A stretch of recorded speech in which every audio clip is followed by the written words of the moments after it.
We are chained to our beliefs. Beliefs that create our very world and everything in it. But we are not chained by our beliefs. What we genuinely believe and who we seem to be, as well as the world we see, are inseparable. And they are changeable. Very changeable. But how did certain beliefs get in there and start making the rules, while other beliefs didn't? And what exactly is in there? What is accumulated now and is pulling the levers and turning the gears that create your world?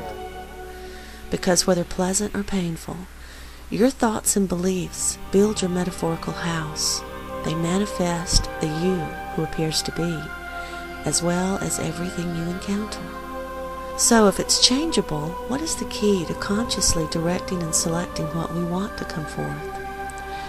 In our current state of awareness, most of us are still basically blind, still asleep, and sometimes what has become for some of us a nightmare, but a nightmare of our own creation.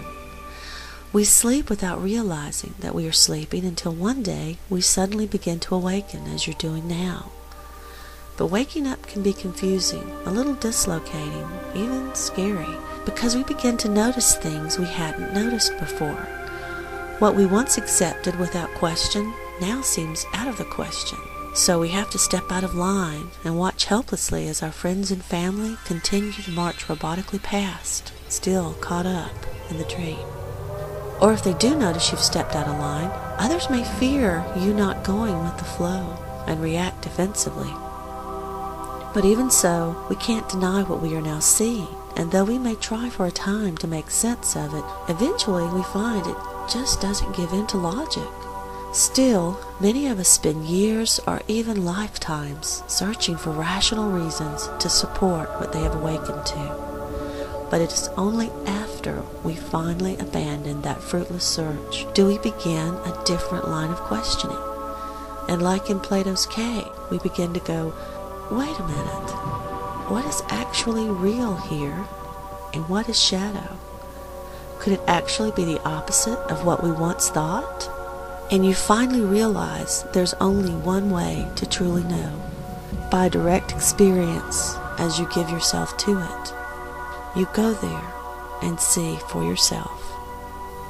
And once there, you begin to understand that you can build the rooms you want to see in your house, replacing lack with plenty and starkness with beauty and harmony. Each of us can do this, I'm sure of it, because the real secret, if there is one, is that we are already doing it right now. That may surprise many and anger some, but it's true. So take a good look at what you have in your world, because every last thing, person, condition, belief, or experience you can detect was put there by you. And if it wasn't placed there directly by your own doing, you folded and gave permission for it to be there. You allowed someone else to plant in your garden, which is the same thing. So in short, everything is there by your consent. But the good news is, if we genuinely remove our consent, it must go. It has no choice. It is our creation. As above, so below. But how did it all happen? These things became the gears of your world when you combined your thoughts with belief. Because your thoughts are extremely potent. Each thought carries unlimited potential. They are seminal. They are a spiritual expression of the maleness within each of us. And we aren't talking about gender here, but that is indeed another worthwhile video for another day. Your thoughts are like seeds. You can scatter seeds across your table, but nothing is likely to happen, because usually seeds need moisture and an appropriate temperature to begin to unfurl. And your thoughts are like this too. You can transiently think this or that, and nothing is likely to come of it. But, listen to me carefully here, if you consistently attach desire and love to the thought, or fear, it will indeed begin to unfurl. It will begin to be. But will it continue to be? Maybe. After a seed begins to germinate, it needs something to grow in. It needs soil and usually sunshine, as well as the continuation of moisture.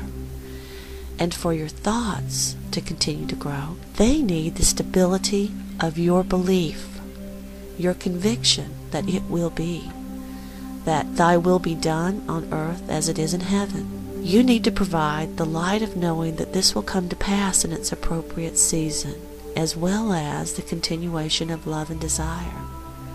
If you do these things, it cannot help but come into being. Now, like any good farmer, before you plant your seed, it's prudent to note what's already growing there, because what is already established in your soil can easily choke out the new seeds. Look carefully at what is there and ask yourself, why is this here? Listen carefully for your reply, and it will come, because you already know the reason. And this reason will help you in pulling it out by its roots, so it will not return.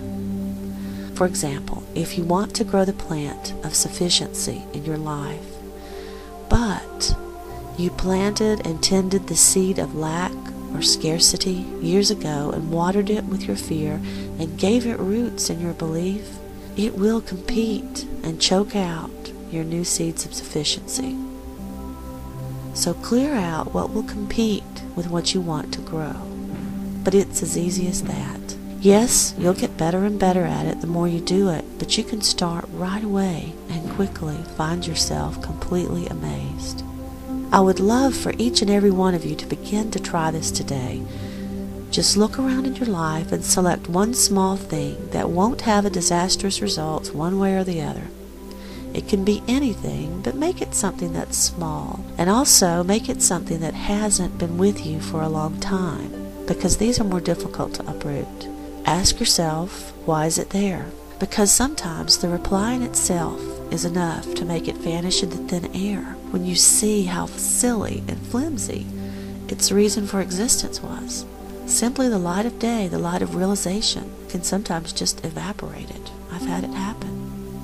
Other times, you must deliberately acknowledge that you are now withdrawing any consent and support for it, and replace that thought with a new and more appropriate one. Water it with desire and love, and when to your delight it begins to unfurl, and it will, be certain you have plenty of room in your convictions and your belief, so it may grow.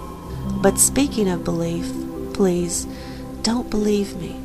Don't you dare believe me. Intuitive knowing or direct experience is the only real proof, and both of these lay waiting at your fingertips. It would make me happy beyond words, beyond thought, if each of you watching this video would just stop and pick out that one thing and resolve to follow these steps and modify a corner of your world. You will be amazed and delighted, and your world will never be the same. Just start small so you can see the results quickly and not lose focus and become disillusioned before you see the fruit. Now, relearning to do this will raise more questions, I know, but we will joyfully answer those questions along the way. The important thing is that you start today. But don't believe me. Don't.